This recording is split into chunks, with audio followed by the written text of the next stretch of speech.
বিশ্বনবী ফজরের সালাতে সালাম ফিরলেন আর মুক্তাদিদের দিকে মুখ করে বসেছেন। এমন সময় একজন সাহাবী উঠে দাঁড়ালেন আর বললেন, ইয়া রাসূলুল্লাহ, ইয়া হাবিবাল্লাহ, দয়ার নবী গো, আজকে রাত্রিতে আমি স্বপ্ন দেখলাম। আমি স্বপ্নটা আপনাকে বলছি, স্বপ্নের মানেটা আপনি আমাকে বুঝিয়ে দেন। সাহাবীটা যখন কাছে আসতে লাগলো, বাকি সাহাবীরা ঘেরে বসে গেলেন। হযরত আবু বকর নবীজির পাশে বসলেন, মুক্তাদিদের দিকে মুখ করে ওই লোক বলতে শুরু করলেন, ইয়া রাসূলুল্লাহ, আমি স্বপ্নের ভিতরে দেখছি একটা বিরাট কালো মেঘ, ঘন মেঘ আমার মাথার উপরে, মনে হচ্ছে যেন এখনই বৃষ্টি শুরু হবে। কিন্তু দেখলাম ঠিক কিছুক্ষণ পরে বৃষ্টি শুরু হয়ে গেল। আর বৃষ্টির যখন পড়তে লাগলো, বড় আশ্চর্যের বিষয়, পানির বৃষ্টি হয়নি, দুধের বৃষ্টি নয়, শরাবের বৃষ্টি নয়, দয়ার নবী, মধু বর্ষণ হচ্ছে। জিন আর ইনসান সেই মধুকে খাওয়ার জন্য ভিড় লাগিয়েছে। কেউ পেট ভরে খেয়েছে, কেউ সামান্য খেয়েছে, কেউ এক দু ঘুট খেয়েছে, কেউ আবার খেলো না, দয়ার নবী। তারপরে পরে দেখলাম ওই বৃষ্টির ভিতর দিয়ে একটা লম্বা রশি ঝুলছে। একটা লোক রশি ধরে ওপর দিকে চলে গেল, দ্বিতীয় নম্বর লোকটা চলে গেল, তৃতীয় নম্বর লোকটা যখন চড়তে গেল, দড়িটা কেটে গেল, ছিঁড়ে গেল, পড়ে গেল। কিন্তু লোকটি বড় মজবুত ছিল, গিঁড়া লাগিয়ে আবার উঠে চলে গেল দড়ি ধরে। নবীজি গো, আমার ঘুম ভেঙে গেল। আবু বকর বসে আছেন রসুলের পাশে। তা আবু বকর কি করছে, যে স্বপ্ন দেখছে ওর মুখের দিকে একবার দেখছে, রসুলের মুখের দিকে একবার দেখছে, আবার ওর দিকে দেখছে, আবার এদিকে দেখছে। আল্লাহ নবী বলছে, আবু বকর তুমি কেন এমন করছো? বলছে, হুজুর, ও স্বপ্নে কি দেখেছে এই মানেটা আমি করে দিতে পারবো। আমি আজকের স্বপ্নের মানেটা বলে দিতে পারবো, কিন্তু আপনি যদি পারমিশন দেন, ভুল হলে তো আপনি আছেন। নবীজি বলেন, আবু বকর তুমি বলো। মুসলমান কান করে শুনেন। আবু বকর বলছেন, ভাই, প্রথম নম্বরে তুমি দেখেছো কালো মেঘ, ওটা মেঘ নয়, দিন ইসলামের সুশীতল ছায়া। দুই নম্বরে দেখেছো ওই মেঘের মধু বর্ষণ হচ্ছে, ওটা মধু নয় রে বন্ধু, আল্লাহর কালাম পাক নাজিল হচ্ছে, কোরআন। তিন নম্বরে দেখেছো জিন ইনসান সেই মধু খেতে এসেছে। কেউ পেট ভরে খেলো, কেউ সামান্য খেলো, কেউ এক ঘুট দু ঘুট খেলো, কেউ খেলো না। তার মানে ওখানে যে মধু পেট ভরে খেয়েছে কোরআনের হাফেজ হবে, আবার অল্প খেয়েছে অল্প মুখস্থ করবে, এক দু ঘুট খেয়েছে ছোট ছোট দুটি একটি সূরা মুখস্থ করবে। কিন্তু যে মোটেই খেলো না, আল্লাহ তাকে কোরআন পাকের মতো জ্ঞান দেবেন না। এরপরে তুমি দেখেছো ওই বৃষ্টির ভিতর দিয়ে একটি রাস্তা, একটি রশি ঝুলছে। ওটা রশি লয় ভাই, ওটা সূরা বাকারার একটি আয়াত, ইহদিনাস সিরাতাল মুস্তাকিম। ওটাই হলো জান্নাতের রাস্তা। তুমি একজনকে দেখেছো চলে গেল, তীরে কেউ নয়, তিনি হলেন নবী মুহাম্মদুর রাসূলুল্লাহ সাল্লাল্লাহু আলাইহি ওয়াসাল্লাম। ওই রাস্তায় চলে গেলেন। তারপরে আরেকজনকে দেখেছো, সেটা আমি আবু বকর চলে গেলাম। তারপরে তিন নম্বরের লোকটা রশি ধরতে গেল, কেটে গেল, ওটা হলে হযরতে উমর, ওকে শহীদ করা হবে, ও উঠে চলে গেল। তোমার ঘুম ভেঙে গেল। এটা হলো ইসলামের সুশীতল ছায়া। কোনো একদিন এ দেশের মাটিতে কালেমার পতাকা উড়বে, তৌহিদের পতাকা উঠবে। সেদিন মুসলমান দুঃখ বেদনা ভুলে হাসিতে দুলবে, হাসি আর খুশিতে দুলবে। রবে না ব্যভিচার, রবে না অন্যায় অবিচার, থাকবে না জুলুম অত্যাচার, সকলে শান্তিতে বাস করবে। কোনো একদিন এদেশের মাটিতে কালেমার পতাকা উড়বে। হে মুসলমান, আমরা উহুদের প্রান্তে দাঁড়িয়ে আছি, আমরা বদরের প্রান্তে দাঁড়িয়েছি। কখন শুরু হয়ে যেতে পারে। এখন ভারতবর্ষের মুসলমান উহুদ বদর খন্দকের ময়দানে দাঁড়িয়ে আছে। যে কোনো সময় যে কোনো জায়গায় শহীদের ডাক এসে যেতে পারে। তো এ হলো ইসলাম। কিন্তু ইসলাম ওয়ালারা আজকে শান্তিতে নাই। ছোট্ট একটা বিচার আপনাদের কাছে নিব, আপনারা বিচার করবেন আর আমি শুনবো, কারণ আমি আপনাদের কাছে বিচার নিতে এসেছি। দেখেন, আমি প্রথমেই বলেছি সুগারের রুগী, মাঝে মাঝে মাপ চাবো, মাঝে মাঝে ধুমকাবো। যারা মোবাইলে রেকর্ড করছেন আর পেছনের আলোটা জ্বলছে, ভাই ওটা বন্ধ করেন। আইনে রেকর্ড করতে হবে না, বসে যান, মন দিয়ে শুনেন, এটি কাজে লাগবে। যে কথাটা আপনাদের সামনে বলছি, বিচার চাইছি। বিচারটা কি? বিসমিল্লাহির রহমানির রহিম। আল ইয়াউমা আকমালতু লাকুম দীনাকুম ওয়া আতমামতু আলাইকুম নি'মাতি ওয়া রাদিতু লাকুমুল ইসলাম দীনা।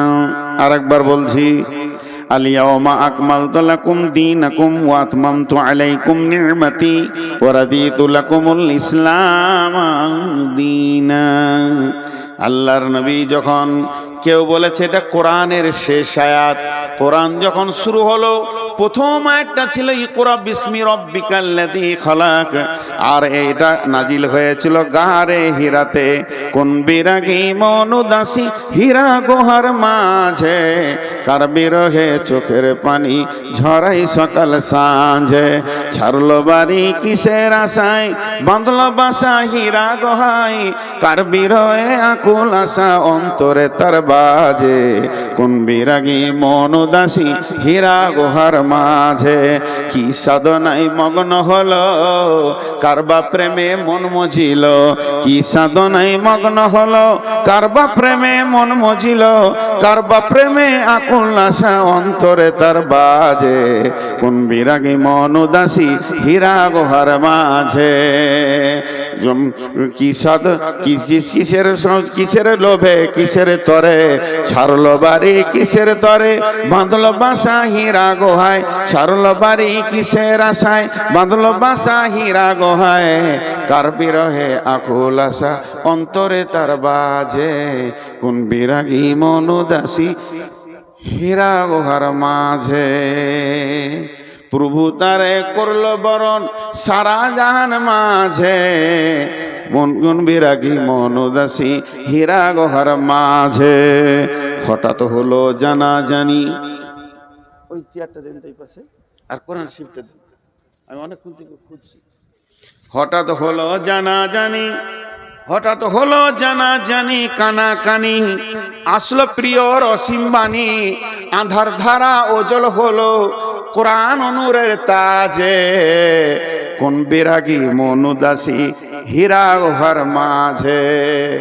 সূর্য যত আলো না করতে পারে, সূর্য আমেরিকাকে আলো করেছে, কিন্তু এখন ভারতকে আঁধার রেখে দিয়েছে। যত বড়ই সূর্য হোক না কেন, একসাথে পৃথিবীকে আলো করতে পারবে না।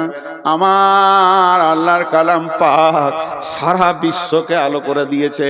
পায়খানার ভিতরেও দলিল দিয়ে দিয়েছে, বিবির সঙ্গে কম্বলের ভিতরে গোপনে থাকবে সে দলিল বলে দিয়েছে। আলো এমন একটা জায়গায় নাই যে ইসলামের আলো পৌঁছায়নি, আর দিনের আলো সব জায়গায় পৌঁছে যাবে। কারণ সূর্যের আলো সব জায়গায় না পৌঁছাতে পারে, কিন্তু কোরআনের আলো সব জায়গায় পৌঁছে যাবে। তাই একটা কথা বললেন, কিসের বোঝা বহন্তরে, গড়ল তারে যত্ন করে, কার বিরহে আকুল আশা অন্তরে তার বাজে। কোন বিরাগী মন উদাসী হীরা গুহার মাঝে। শুরু হলো ইকরা দিয়ে, এবার ইকরা দিয়ে শুরু হলো, গাছটা উঠতে উঠতে আয়াত চলছে। চলতে চলতে চলতে চলতে চলতে চলতে শেষ আয়াত নাজিল হচ্ছে আরাফাতের ময়দানে। এটা গারে হিরাতে নয়, তবে এইটা মতান্তর আছে।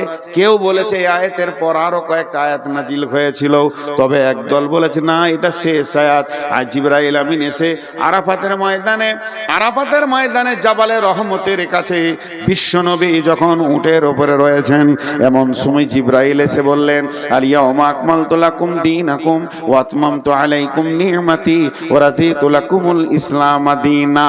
এমন একটা দিন, আজকে দিনটা এমন একটা দিন, আরাফাতের দিন, আজকে বিশ্ব মানবকে মাফ করার দিন, আজকে হজের আরাফাতের দিন। হে আমার সাহাবীরা শুনে নাও, আজকে কোরআনকে কমপ্লিট করে দেয়া হলো। আল্লাহ বলছেন আমি দিনকে কমপ্লিট করে দিলাম, আমার যে নিয়ামতটা তোদেরকে দেওয়ার কথা ছিল পরিপূর্ণ দিয়ে দিলাম, এবং আমি দিন ইসলামের ওপরে রাজি হয়ে গেলাম।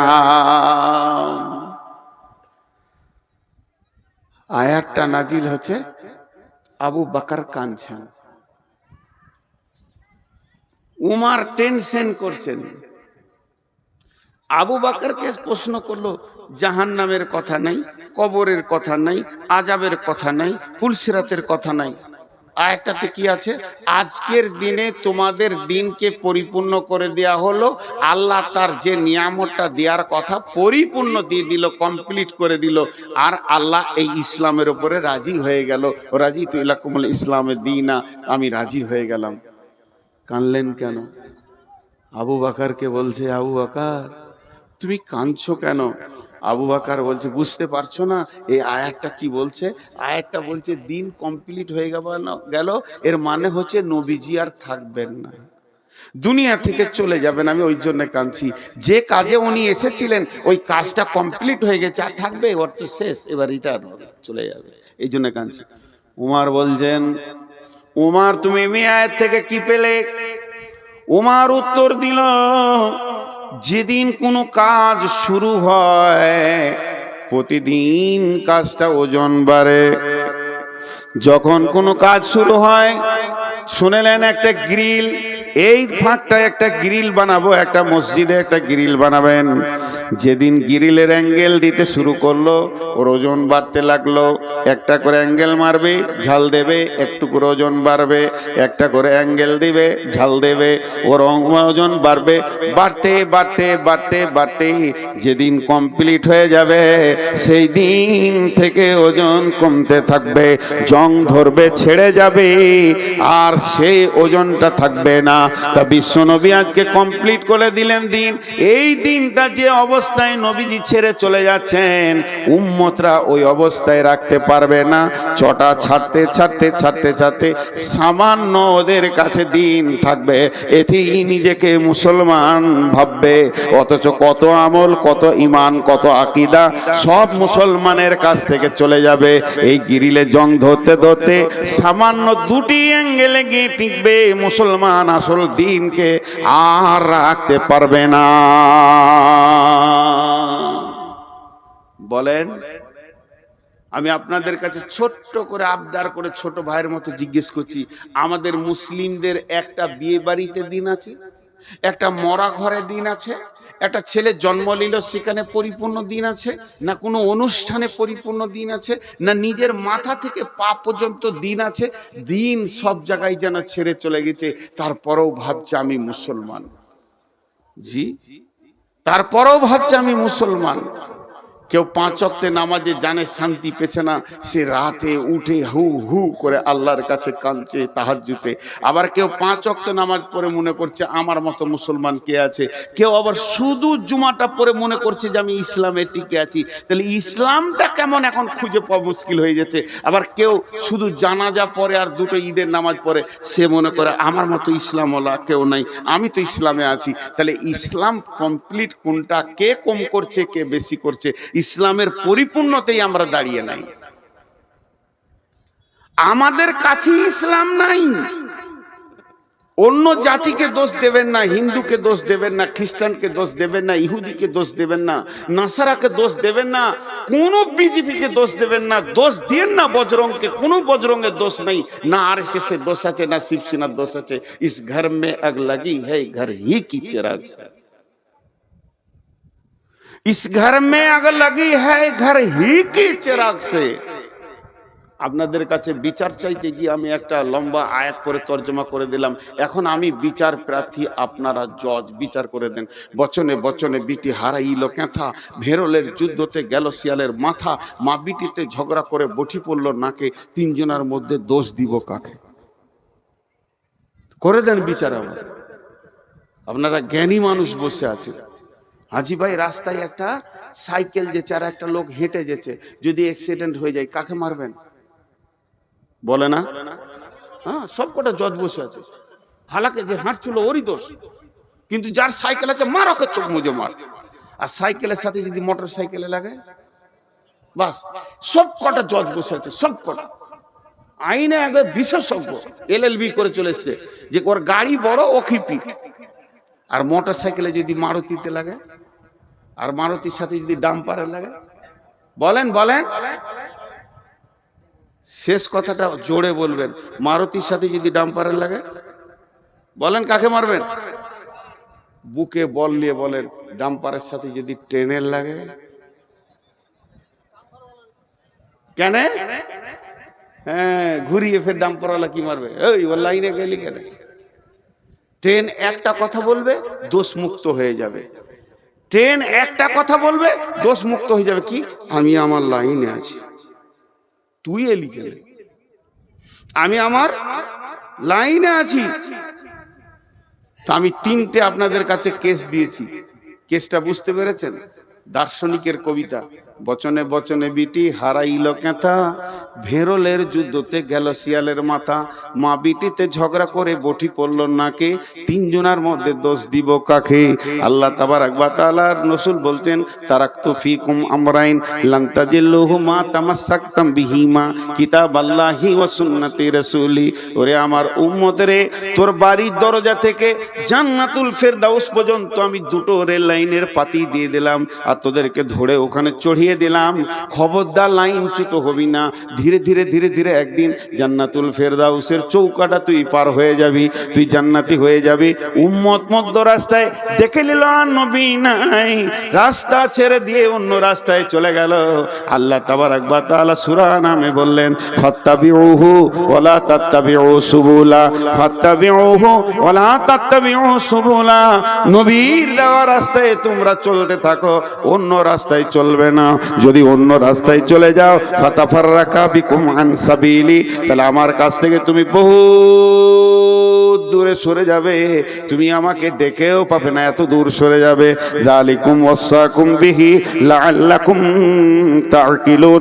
আমি স্বয়ং আল্লাহ তোদেরকে ওসিয়ত করছি, যদি তোদের বিবেক থাকে তো তোরা বুঝবি। রাস্তা দিয়েছে আমাদেরকে। এবার আমার সঙ্গে অঙ্কটা বলেন, তারপরে বিচারটা শোনাবো। এটা 100তে কত? 100তে 100। তাহলে আমাদের সাথে কত পার্সেন্টেজ মেল খাবে? আপনারা যেমন আমিও তেমন। আপনাদের মধ্যে আমরা ভাই ভাই। আমি চেয়ারে বসেছি, এটা মাশওয়ারা সাপেক্ষ। কথা বলতে গেলে একটু উঁচু জায়গায় বসলে সবাই দেখতে পাবে, এই জন্য বসেছি। আমার জ্ঞান বেশি বলে চেয়ারে বসি নাই। আমার থেকে আরো উপরে বসে বাঁদর, তাহলে সে হাই স্কুলের হেডমাস্টার হয়ে যেত। তো আমাকে বাঁদরই ধরেন, কিন্তু আমি একটা কথা বলছি, আল্লাহ এটা 100তে 100 দিয়েছে আমাদের চলার জন্য, রাস্তা চলার জন্য। কিন্তু আমরা কতটা মানছি বলেন? কতটা মিলবে আমাদের সাথে? 5%, 2%?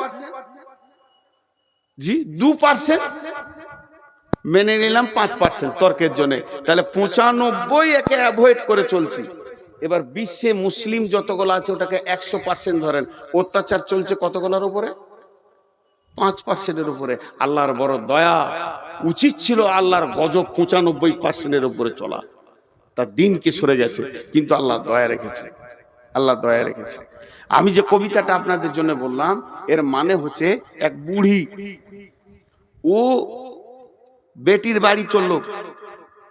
বেটির বাড়ি গোঁধাইপুর, নাইলে ওই মালঞ্চা নদী পার করে ওই পারে মালঞ্চা বেটির বাড়ি। তো 1,03,000 টাকা একটা ছেঁড়া ক্যাঁথাতে বেঁধেছে, দিয়ে দড়ি দিয়ে বেঁধে লেছে, এমনি করে বগলে নিয়ে চললো। চড়ে তো জানে না যে ছেঁড়া কাঁথায় কি টাকা আছে।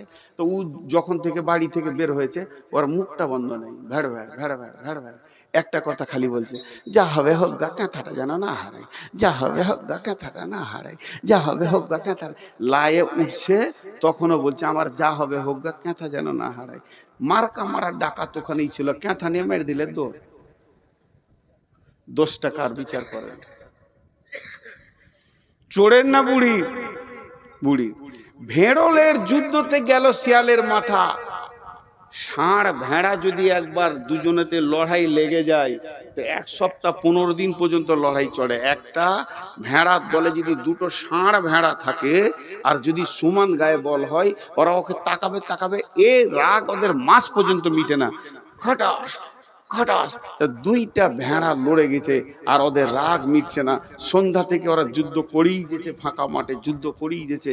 আর ভেড়াওয়ালা বলছে মরবি মরগার দেখে লিগা। একটা শিয়াল এসছিল ভেড়া খেতে, ও এমনি করে তাকিয়ে তাকিয়ে দেখছে। শিয়ালটা অনেক চালাক, তো মনে মনে ভাবছে কি দরকার ভেড়া ধরে ফেড়ে খাওয়া, দুটোর মধ্যে একটা পড়বে, যেটা পড়বে ওইটা খাবো। ওরা তো লড়ে নিজেই আছে, যেটা পড়বে ওটা খাবো। দিয়ে অনেকক্ষণ থেকে ওদের যুদ্ধ চলছে, কিন্তু পড়ছে না। ইয়ার আর সহ্য হলো না, সবর থাকলো না। তখন ই মনে মনে করছে, ও আমাকে দেখি ওরা নাটক করছে, লড়েনি, নাটক করছে। তা ওইদের এই মাঠটা কত জোর আছে একবার দেখবো। যে মাঝে মাথা ভরে দিয়েছে, আর দুদিক থেকে মেরে দিয়েছে, পটাশ চিত। ওই চিত হয়ে গেল। এই যে মার্ডারটা হলো, এই জন্য দোষ কার? ঠিক বিচার করেন। আর পাশের বাড়িতে মা বিটি ঝগড়া লেগেছে, আর এই বাড়ির নতুন বউ ঝগড়া দেখতে গেছে। তুই বহু মানুষ লোকের ঝগড়া কেন দেখতে যাবি? বা রাগ করে ওর বটিটা বেটির দিকে ছুড়ে দিয়েছে, তোকে কেটেই ফেলে দিব, কেটেই ফেলে দিব। যেমন পাড়া গায়ের মেয়ে বলে, তো বটিটা ওকে, বেটিটাকেও লাগে নাই। বউটা দাঁড়িয়ে দাঁড়িয়ে দেখছিল ঝগড়া, ওর নাকটা কেটে পড়ে গেল। দোষ কার? হে মুসলমান, একটু ভাবি, আমাদের চোপার জোর এত আছে, চায়ের দোকানে অন্য কোনো জাতির নাই। ব্যানার্জি, চ্যাটার্জি, দাস, গুপ্ত, গুহ চায়ের দোকানে বসে গল্প করে না। মুসলমান চায়ের দোকানকে আমেরিকার হোয়াইট হাউস বানিয়ে দেয়। বেশি চোপার জোরই এরা লাত খেছে। একদিকে দাঁড়িয়েছে নমিনেশন ফাইল হয়ে গেছে, কংগ্রেসে দাঁড়িয়েছে ব্যানার্জি, সিপিএমে দাঁড়িয়েছে চ্যাটার্জি, মূর্ছাতে দাঁড়িয়েছে আর এক হিন্দু। লড়াই চলছে সাড়ে সাড়ে। মধ্যখান থেকে মুসলমান মাথা ভরে দিয়ে 4খানা মার্ডার হয়ে গেল। মরল তো মুসলমান, আর জিতলো তো অন্য জাতি। এ হতভাগাদের হুঁশ দেওয়ার কেউ নাই। এদের দরজায় দরজায় যদি পায়ে ধরা হয়, এরা বুঝবে না, তারপরও লড়াই করে মরবে। এর জন্য দোষ এদের। আর লোকের ঝগড়া দেখতে দিয়ে নিজের নাক কেটে ফেলে দেওয়া। হে মুসলমান, আল্লাহ তাবারাক ওয়া তাআলা বলছেন, জাহারাল ফাসাদু ফিল বাররি ওয়াল বাহরি বিমা কাসাবাত আইদিন নাস। মুসলমান, তুমি একবার ভেবে দেখো, কোন জায়গাটা আল্লাহ তোমাকে দিয়েছিল। তুমি আল্লাহর গোলাম। বিশ্ব নবী বলছেন, 2টি বার্তা দিচ্ছেন, ওয়া ইয়াকা ওয়াল মাসিয়া ফা ইন্না বিল মাসিয়াতি হাল্লুন সাকাতুল্লাহ।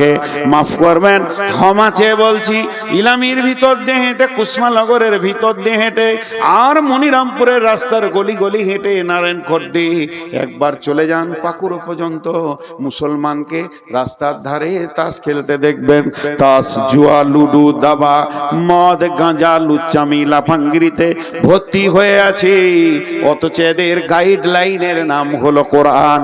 সারা বিশ্বকে এরা কোরআনকে ভুল বোঝাচ্ছে। অন্য জাতি যদি এই গ্রামের ভিতর দিয়ে হাঁটে আর জিজ্ঞেস করে কোন জাতি আছে গো, সবাই বলবে এরা মুসলিম আছে। তখন অন্য জাতির ধারণাটা কি তৈরি হবে?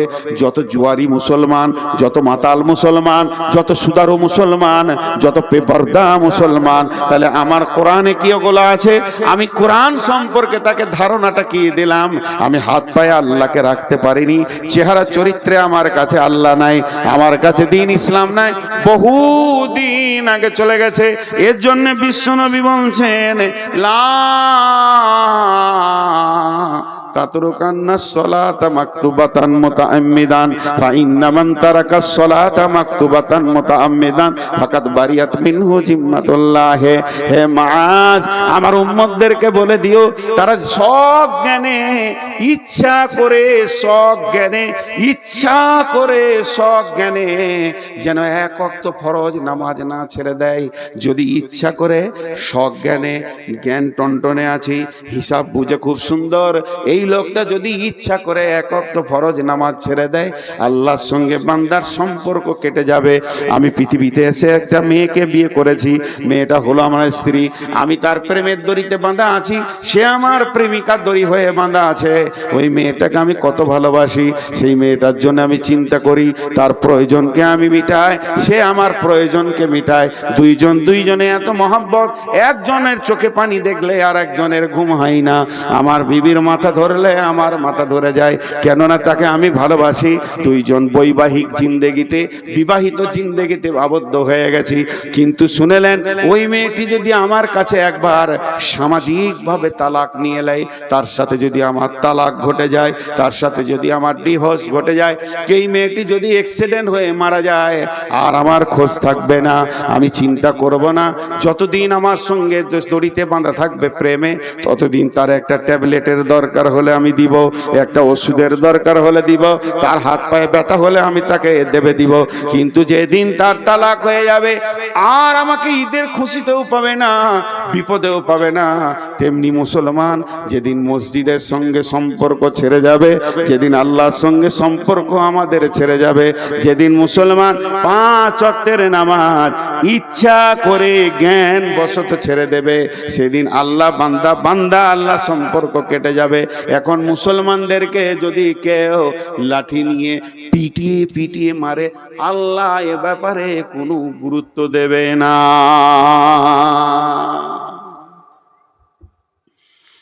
আমরা মাবুদকে ছেড়ে দিয়েছি অনেক আগে, মাবুদ আমাদেরকে ছাড়েনি। এত জুলুম অত্যাচার চলছে, তাও বেনামাজির ভিড়। একটা খারাপ কথা বলবো, ওইটা ছাড়া আর আমার কাছে উদাহরণ কিছু নাই। আপনাদেরকে খারাপ লাগবে, তাও শুনতে হবে। এই জালসা করতে গিয়ে বহু লোক ডাকে আমার বাড়িতে চলেন, আমি যাই না। বহু লোক বলে 1 কাপ চা খান, আমি খাই না। লোকে ভাববে অহংকার, ওইটা লয়, ওটার ভেজাল আছে। খুব শক্ত ওইটা খাওয়া। 1 কাপ চায়ের কত দাম জানেন? 5 টাকা না, কোটি টাকা দিয়েও মিটানো যাবে না। আমি যদি কারো কাছে 1 কাপ চা খেয়ে নিয়েছি, তাহলে বিপদ করে দিয়েছি। হঠাৎ একদিন বর্ধমান গেছি কোনো কাজে, প্রতিদিন যদি এত গলা করে লোক দেখি, আমার মনে থাকবে? আপনারা বলে মনে থাকবে? ও এসে হ্যাঁ হ্যাঁ করে সালাম করে, সালাম আলাইকুম করে, মুসলমান, ওয়ালাইকুম সালাম। চিনতে পারছেন? আচ্ছা, চিনা যাবে। তাহলে তখন শুকনো ঢোক বলছি, কত চিনবো রে বাবা, গোটা পশ্চিমবঙ্গ, আসাম, ঝাড়খণ্ড, বিহার। কোথা বাড়ি গো? মনে ওই যে আমি চা খাইলাম, চায়ের গুষ্টি বেশি তোর সারা। 1 কাপ চায়ের যে কি বাঁশ আছে আমি জানি, তোর চা আর খাবো না জীবনে। ওই চাও বমি করিয়ে ছাড়বে 17 বার দেখা হলে। এই যে চা খাইয়েছিলাম, পরিচিত আর কিছু খুঁজে পাই না। তো এই মনিরামপুরের একটা লোক আমাকে পাকুড় থেকে এনেছে, বাইকে করে পাকুড়ে তুলে দিয়েছে, আর 1 কাপ চা খাইয়েছে। ওর দাবি কত, যে শালাকে যেখানেই পাবো ওইটা বলবই আমি। আর আমি যে কি পাপ করেছিলাম ওইটা করে ওর গাড়িতে চেপে আর চাটা খেয়ে, আমার জীবনে আমার বাপ কেন এই পাপ থেকে বাঁচানো শিখাইনি। তো এবারও বলবে। আমার একটা কথা এখানে, এটা আমি উদাহরণ দিচ্ছি আপনাদেরকে, উদাহরণ, আমার প্রত্যেকটা উদাহরণের ভিতরে গুরুত্ব আছে, শুনবেন। এই লোকটা বাইদি বাই কোনো কাজে আমার গ্রাম গিয়েছে, ওর একটা ছেলেকে আমার মাদ্রাসায় ভর্তি করতে গিয়েছে। তো মনে মনে সারা ট্রেনে যেছে আর ভাবছে, রে নূর মোহাম্মদের সাথে দেখা হবে রে, চা খাইছি, গাড়ি করে লেগেছি, ও এবার আমাকে মুসাফা করবে, কত ভালোবাসবে, নূর মোহাম্মদের সাথে দেখা হবে। ঠিক আছে, মাদ্রাসায় ছেলে ভর্তি করে জুমা মসজিদে জোহরের নামাজ পড়তে গেছে, আমিও নামাজ পড়তে গেছি। ও এসে আসসালামু আলাইকুম, প্রতিদিন যত লোক দেখছি, চিনতে পারলাম না। আমি চিনতে পারলাম না। এটা একবার বলছি, আর 100 বার বলছি, আমি চীনে ইচ্ছা করে পালিয়ে গেলাম। চীন, নিজের বাড়ি মনিরামপুর। এই লোক আমাকে 1 কাপ চা খাইয়েছে, আমি এমনি করে বেড়ে মেরে বাড়ি চলে গেলাম। আমার সঙ্গে কথা বলবো না আমি। এর মনটা কি বলবে? আমি এইটা খালি জিজ্ঞেস করছি, এই লোকটার মন কি বলবে? রে বেঈমান, তুই বলবি তোর জলসা আমি আর শুনবো? তোকে তো বুঝেলি নু, তোর গায়ে এসে তোর আসল চরিত্র খুলে গেল। ও কাউকে বলতে পারবে না, কিন্তু ওর ভিতরে ঘুরপাক খাবে, খাবে না? আর আমি ওকে পাল্টা বলছি, একবার শুনে খারাপ লাগবে, তোর 1 কাপ চা এত কুঁত কথা নি কেন? 1 কাপ চা খেয়েছি, তোকে মুসাফ করে তোর সঙ্গে 2 ঘন্টা টাইম দিতে হবে, আমার কাজ নাই? বেশ করেছিলি, খাইয়েছিলি, তোকে তো আমি জোর করে বলিনি যে খাওয়া। আসেন খান করে ছেলে ভর্তি করে ঘর যা, ফাজলামো করিস না আমার সঙ্গে। আমার দাবিটা ঠিক আছে? এটাও ভুল, এটাও ভুল। এই যে একটা জিনিস আপনাদেরকে দেখালাম, কিন্তু আরেকটা কথা, কোরআনের আয়াত এখানে আমি ভরবো এটার ভিতরে। বিসমিল্লাহির রহমানির রহিম। ইয়া আইয়ুহাল ইনসানু মা গররাকা বিরাব্বিকাল কারীম আল্লাযী খালাকাকা ফাসাওয়াকা ফাআদালাক ফি আইয়ি সূরাতিন মা শাআ রাক্কাবাক কাল্লা বাল তুকাদ্দিবুনা বিদ্দীন ওয়া ইন্না আলাইকুম লাহাফিদিন। মেয়েদের একটা ভুল ধারণা আছে, মেয়েদের একটা ভুল ধারণা আছে। আল্লাহ রস্তে বলছি, আয়াত কটা তর্জমা শুনেন দিয়ে আজকের মতো শেষ করে দিব। মেয়েদের একটা ভুল ধারণা আছে, 3 বার বললাম। কি ভুল ধারণা? বাপের সঙ্গে বেটির একটা ভালো সম্পর্ক থাকে, বাপ বেটি একটা মহব্বত আলাদা, আর মায়ের সঙ্গে বেটার আবার মহব্বত বেশি থাকে। কেন? বিবিকে যদি বলা হয় যে চা গরম করে দাও, তো 1 কাপ চা খায়, খাও গা, তোমার কোনো কথা নাই, খালি ঘুরবে ফিরবে, চা করো তো আমি পারবো না, ও দোকানে খেলাবা। বেটি বলবে বাপকে, আব্বা বসেন আমি করি। বেটি বাপের ব্যথা বুঝে, আর বেটা মায়ের ব্যথা বুঝে। বেটা সিয়ানা হয়ে গেলে মা আর ওর স্বামীকে কিছু বলবে না, খালি বেটাকে ডেকে পিস পিস করে বলবে, বেটা এটা লিয়া, এটা লিয়া, কাজ সেরে নিলে ও বেটাকে লিয়া। এটা মহব্বত হয়। মা বেটার মহব্বত চলতে চলতে চলতে চলতে বেটার বিয়ে হয়ে গেল। বিয়ে হয়ে গেল, তখন এবার বহু বলছে এইটা আনো ওইটা আনো, বেটা দৌড়ছে, মাকে তো না করেনি। তখন মেয়েরা একটা কথা বলে, ওই বহুটা এলো গে বোন, পাড়াতে গিয়ে বলবে, এ গে বহিন, বহুটা আমার বেটাকে কিনে নিলে। এটা ভুল ধারণা, এটা ভুল ধারণা। ও স্ত্রী ও স্বামী ধরবে, এটা ঠিক। এতগুলো কথা বললাম, এবার কোরআনের আয়াতে যাচ্ছি। আল্লাহ আমাকে আপনাকে কি দিয়েছে এটা আগে দেখেন। মাথায় যে মগজটা আছে, এটা পৃথিবীর কোনো বিজ্ঞানী বানাতে পারবে না। তবে বড় বড় বৈজ্ঞানিকেরা বলেছে, সেন্সার দিয়ে যদি কম্পিউটার দিয়ে একটা মাথা বানানো যায়, ও কথা বলবে, সবকিছু শুনবে, তো মাথাটা তাল গাছের থেকেও বড় হয়ে যাবে। আর 1500 কোটি টাকা খরচা হবে ওই মাথাটা, তারপরও আল্লাহর দেওয়া যে মগজ এত সুন্দর হবে না। একটা মগজে কতগুলো বই ঢুকবে, সারা পৃথিবীতে ইসলাম ধর্ম, অন্য ধর্ম, গানের বই, সিনেমার বই, যা কিছু লেখা হয়েছে, একটা মগজে ভরতে গেলে 50 ভাগের 1 ভাগ জায়গা দখল করবে, 49 ভাগ বাকি থাকবে। সুবহানাল্লাহ। একটা মাথাতে কতটা কোষ আছে, কোষ সুতোর মতো বের হবে, মাকড়সা জালের মতো। তো পশ্চিমবঙ্গকে 15টা পাক দেওয়া হবে একটা মগজে যা আছে। আল্লাহ কত দিয়েছেন, সুবহানাল্লাহি বিহামদিহি। শুধু তাই নয়, জিবে 1.5 লক্ষ কোষ আছে, 1.5 লক্ষ স্বাদকে গ্রহণ করবে। 2টো চোখে 25,000 করে 50,000 ক্যামেরা বসানো আছে, যা দিয়ে আমরা পৃথিবীকে দেখছি। 2টো কানে ক্যামেরা, এই মাইক্রোফোন আছে 30,000 15,000 করে। আর প্রতিদিন মানুষকে আল্লাহ, প্রতিদিন সকালে, যতগুলো লোক বসেছেন কাল সকালে পেয়ে যাবেন, প্রতিদিন সকালে আল্লাহ 33 থেকে 40 লক্ষ টাকা দেয়। প্রতিদিন দেয়, অস্বীকার করতে পারবেন না। একজন বিজ্ঞানী বলেছে আল্লাহ যে অক্সিজেনটা আমাদেরকে দিচ্ছে, যেটা প্রতিদিন আল্লাহর অক্সিজেনকে পুড়িয়ে কার্বন ডাই অক্সাইড বানিয়ে দিচ্ছি, এটা যদি কিনে ব্যবহার করতে হতো 40 লক্ষ টাকা লাগতো, কিন্তু এত সুন্দর অক্সিজেন পাওয়া যেত না। প্রতিদিন মিটাই আল্লাহ। সূর্য একটা পরমাণু বোমের কত মূল্য? পৃথিবীকে 10 বছর বসে খাওয়ানো হবে। এইরকম সেকেন্ডে 1.5 লক্ষ পরমাণু ফাটছে। সূর্যর মুখে ভিতরে কত ফাটছে জানি না, তবেই সে আলোটা আজ পৃথিবীকে দিচ্ছে। এটা আল্লাহ প্রতিদিনের খরচা। আল্লাহর সংসারের খরচাটা যদি লিখা যায় তা শেষ করা যাবে না। আপনার ঘরে 10টা লোক 4 কোটি টাকা প্রতিদিন আল্লাহ দিচ্ছে, এটা আল্লাহর খরচ। আল্লাহ এবার কি বলছে? বিসমিল্লাহির রহমানির রহিম। ইয়া আইয়ুহাল ইনসানু মা গররাকা বিরাব্বিকাল কারীম। হে মানুষের দল, তোদের কি হয়ে গেল রে? তোদেরকে কে ডুবিয়ে দিল রে? তোর প্রেমিক আল্লাহর কাছ থেকে তোদেরকে কে সরিয়ে দিল রে? কে তোদের পেছনে লেগেছিল? কে তোদেরকে সরিয়ে দিল তোর আল্লাহর কাছ থেকে? রব্বিকাল কারীম, সেই আল্লাহ কেমন আল্লাহ?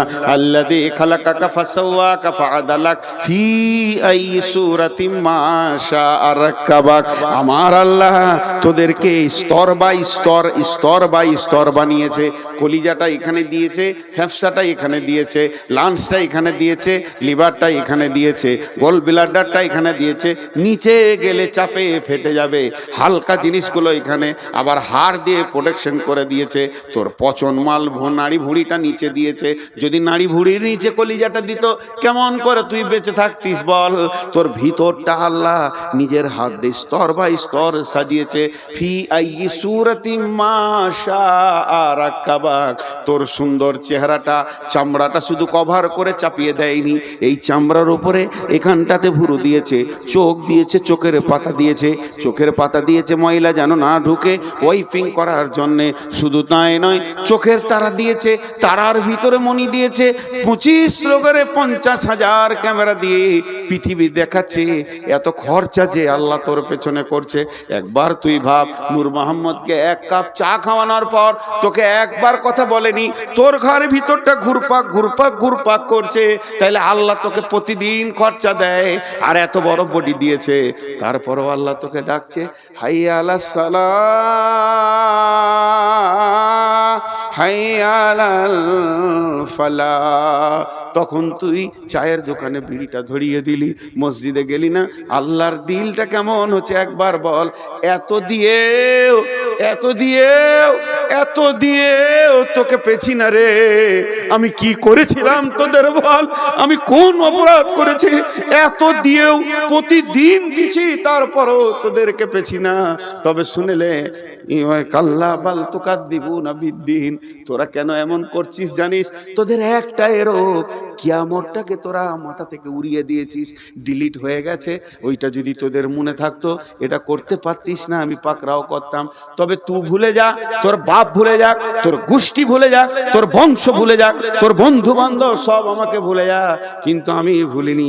তোর মতো বেঈমানের পেছনে ওয়া ইন্না আলাইকুম লাহাফিদিন, আমি 2টো ফেরেশতা রেখে দিয়েছি সিবিআই এর মতো, কিরামান কাতিবিন, তারা সম্মানীয় লিখক। তোর দিলে তিলে তিলে তিলে তিলে তিলে রাতের অন্ধকারে গোপনে লেপের ভিতরে, পায়খানার ভিতরে, আর ভুট্টা ভুঁয়ে, ধানের ভুঁয়ে তুই লুকে গিয়ে চুরি করছিস, জেনা করছিস, মদ খেছিস, সব যেন লিপিবদ্ধ হচ্ছে।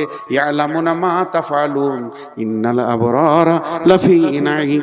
যার ভালো হবে জান্নাতে চলে যাবি, ওই ইন্নাল ফুজ্জারা লাফি জাহিম, জাহান্নামে চলে যাবি। আমি কিন্তু তোকে শুধু একা ছেড়ে দিইনি, তোর পেছনে সিআইডি দিয়ে ছেড়েছি। কি হলো তোদের? এত দেওয়ার পর কেন আমার ঘরে তোরা আসিস না? তাই আল্লাহ বললেন, ফাতারাব্বাসু হাত্তা ইয়াতিয়াল্লাহু বিআমরিহি ওয়াল্লাহু লা ইয়াহদিল কওমাল ফাসিকিন। এই কটা সব ইউটিউবার বসে আছে, একটা যদি বাজে ছবি পাই বদদুয়া করে দেবো, বংশ শুধু পোকা মরে যাবে। হ্যাঁ, পাকা দাড়ি গো, সোনের মতো সাদা হয়ে গেছে। রুজবে না কোনো বেটি ছেলে যদি আমাকে দেখে, তো রুজবে না যে বুড়াকে বিয়ে করবো রে। আমার জালসার পেছনে দুদিকে দুটা ইয়ং মেয়ে দিয়েছে, অশালীন কাপড় পরা, এই ইউটিউবাররা ছবিতে দিয়েছে। এগুলো সহ্য হবে রে ভাই? সহ্য হবে? ওটা না দিলে কি তোর ভিউ বাড়তো না, না লোক শুনতো না? নূর মোহাম্মদের বাইন শোনার জন্য হাজার আছে, দিবে না। এখন একটা কথা বলছি, একটা উদাহরণ দিয়েছি সাপের, তো বেদের ছবি দিয়েছে। তোর বাপ বেদে ছিল রে কুত্তা, বেদের ছবি দিয়ে দিয়েছে। তো আজকে আপনাদেরকে একটা উদাহরণ দিচ্ছি, হে মুসলমান। এবার এতক্ষণ যা বক্তব্য রাখলাম, এই বক্তব্যটা টোটাল একটা শব্দ হবে সমস্যা। বক্তব্যটা কি ছিল? সমস্যা। আমরা এই করছি, ওই করছি, আল্লাহ থেকে সরে গেছি, রসুল থেকে সরে গেছি। জি, আল্লাহ থেকে সরে গেছি, রসুল থেকে সরে গেছি। আচ্ছা, SIR চলছে আমাদের দেশে, খালি নামের একটু ভুল, হস্যু ছিল দীর্ঘ হয়ে গেছে, বলছে চলবে না, ডিলিট। ও ভারতের নাগরিক লয়, এটা মানুষ করছে। হাজি আজকে ফুল দাড়ি কেচেছে, বেল করে নিয়েছে, তারপরে ও বলছে আমার নাম হলো, আমি নবী মোহাম্মদের উম্মত। ওরা কপালে ঝাঁটা দিতে হয় কি হয় না? হিসাব মিলছে। কুল ইন কুনতুম তুহিব্বুনাল্লাহ ফাত্তাবিউনি ইউহিব্বুকুমুল্লাহ। আল্লাহকে ভালোবেসে কোলানো যাবে না, আল্লাহর হাবিবকে ভালোবাসো। হাবিবের চেহারায় নিয়ে এসো। কেউ আনছে না, খালি চেয়েছে, নামিয়ে দিচ্ছে। হাজি ভাই, আমাদের বর্ধমানে একটা মেয়েদের কথা আছে, বেটি ভাঙে ঘোড়া, ঘরে থাকে ভরা। ঘোড়া মানে কাঁসার ঘোড়া। বেটি পানি আনতে গেছিল, কোল থেকে পড়ে গিয়ে পাথরে পড়ে ঘোড়া ভেঙে গেল। তো ঘরে চুপ করে মা বলছে যে আচ্ছা ভেঙে গেছে, থেকে থেকে থেকে থাক, তোর আব্বা আসবে, বলবো ওটা পাকুড়ে দিয়ে চেঞ্জ করে ভালো ঘোড়া নিয়ে চলে আসবে। চুপচাপ ওটাকে ঢেকে দিলে, চৌকির তলায় দিয়ে ঢেকে দিলে। বেটি ভেঙেছে ঘোড়া, ঘরে আছে ভরা। আর বহু ভেঙেছে সরা। সরা মানে বুঝেন তো? উচ্চ বাংলায় সরা বলা হয় মাটির, মাটির ঘোড়া আছে না? আরে বলেন মাটির ঘোড়া আছে না? ওটাকে উচ্চ বাংলায় সরা বলা হয়। বহু ভেঙেছে সরা, তো হয় পাড়া পাড়া। খালি শাশুড়ি লোককে বলছে বহুটা ভালো লাগে, হাঁড়ি টুড়ি ভেঙে কিছু লাগছে না। লোককে বলে বেড়াচ্ছে, বউ আর বেটিকে পার্থক্য করেছে। আজকে ঝাড়খণ্ডে বলছে গরু খেতে পাবি না, তো বিজেপি আমাদের বিরুদ্ধে লেগে গেছে। এবার আমার প্রশ্ন, বিজেপি আমাদের বিরুদ্ধে লেগেছে, RSS লেগেছে, বলছি ঠিক আছে, কথাটা বাঁয়ে জমা দেন। কোন রাজনৈতিক দল আপনাকে মসজিদ থেকে বের করেছে? উত্তর দেন। কোন রাজনৈতিক দল আপনার ইয়ং মেয়েটাকে বেপরদা রাখতে বলেছে? উত্তর দেন। কোন রাজনৈতিক দল আপনার গালের দাড়িটা চেয়েছে তেল করে দিয়েছে, বেল করে দিয়েছে? কোন রাজনৈতিক দল? তুমি আগে লাইন ছুতো, নিজের দোষটা নিজে খুঁজে বের করো, তারপরে লোককে দোষ দিবে। লোককে দোষ দিয়া বড় আসান। তো এতক্ষণ যা ছিল তা খালি সমস্যা। এবার সমাধানের কথা আপনাদের সামনে দুটি আয়াত পড়ে সমাপনী ঘটাবো। ঠিক 12টায় ছেড়ে দিব ইনশাআল্লাহ। হ্যাঁ, ওয়ালাইকুম সালাম। আর চিঠিপত্র তো আমি লিব না, চিঠি এলো ইনশাআল্লাহ, পোস্ট অফিসে চিঠি ঢুকে যাবে, তারপরে পিয়ন আসবে কালকে। এই চিঠিটা দিলে মানে জানেন, হাসি লাগবে আপনাদেরকে শুনে। বলবো না বলবো না? আপনারা নিজের লোক বলি বলছি, হাসির কথা। আমার এক ওস্তাদ বলতেন, তুমি রাস্তায় হাঁটবে, পেছন দিকে সাইকেলওয়ালা যেন বেল না বাজায়। যদি বেল বাজায় তাহলে তুমি জেনে লিও তোমার চলন সোজা নাই। আমি এমন চলবো, কাউকে বেল বাজাতে দিব না। আর যদি বেল বাজায়, তার মানে ওই সাইকেলওয়ালা বলছে এই বোকা সোজা হ, এই গাধা সোজা হ। তাহলে তুই গাধা নাই, বোকা হয়ে গেলি। আর এই চিঠি দেয়া মানে হচ্ছে তোর হুঁশ নাই, হুঁশটা দিলাম, কাজটা করিস। আমার নাম নবাব, কিছুরই নাই অভাব, ভিক্ষা করা স্বভাব, প্রতিদিনের অভ্যাস। এইটা যদি কেউ বলে, ইন্দুরকে মাটি কাটতে বলতে হয় ভাই আমার? ছি ছি ছি ছি। বেশ, এটা পরে হচ্ছে, আমি সমাধানের কথা বলছি। বিসমিল্লাহির রহমানির রহিম। ফালিয়াবুদু রব্বা হাযাল বাইত আল্লাযী আত'আমাহুম মিন জু'ইন ওয়া আমানাহুম মিন খাউফ। মনিরামপুরের লোক, অত্তর এলাকার লোক, আল্লাহর রাস্তা দিচ্ছি আপনাদেরকে, মানুষের রাস্তা দিইনি। হাত দুটো ধরে বলছি, কেউ উঠবেন না। প্রয়োজনে আপনারা আমার বাপের বয়সে যারা আছেন তাদের পায়ে ধরছি, লজ্জার বিষয় না। আমি এই এলাকায় মানুষ হয়েছি, আপনাদের ছেলে যারা আমার সমবয়স, যারা আমার বয়সে ছোট, তাদের হাতে ধরে বলছি, এইটা একটু ধ্যান দিয়ে শুনেন। আল্লাহ বলছেন, এই কোরআনে বলছেন আল্লাহ, লি ইলাফি কুরাইশ সূরাটা আমরা সকলেই জানি, বাচ্চা ছেলেরও মুখস্থ আছে। ওইখানে কি বলছেন আর একবার বলি, বিসমিল্লাহির রহমানির রহিম, ফালিয়াবুদু রব্ব হাযাল বাইত আল্লাযী আত'আমাহুম মিন জু'ইন ওয়া আমানাহুম মিন খাউফ। যতগুলো মুসলমান আছেন, আল্লাহর রাস্তা দিয়ে বলছি, বাঘের মতো একবার উচ্চ স্বরে বলেন, সারা পৃথিবী যেন বুঝতে পারে মুসলমানের ব্লাডে এখনো পর্যন্ত ঈমান আছে, এরা কোরআনকে হৃদয় দিয়ে ভালোবাসে। এই গোটা কোরআনের ভিতরে একটা আয়াত ভুল আছে কি? জোরে বলেন, এটা জোরে হলো না। গোটা কোরআনের ভিতরে একটি আয়াত ভুল আছে কি? বলেন, একটা আয়াতে। এর উপরে আপনাদের কোনো ডাউট আছে কি, সন্দেহ আছে কি? নাই, যা আছে তা সত্য।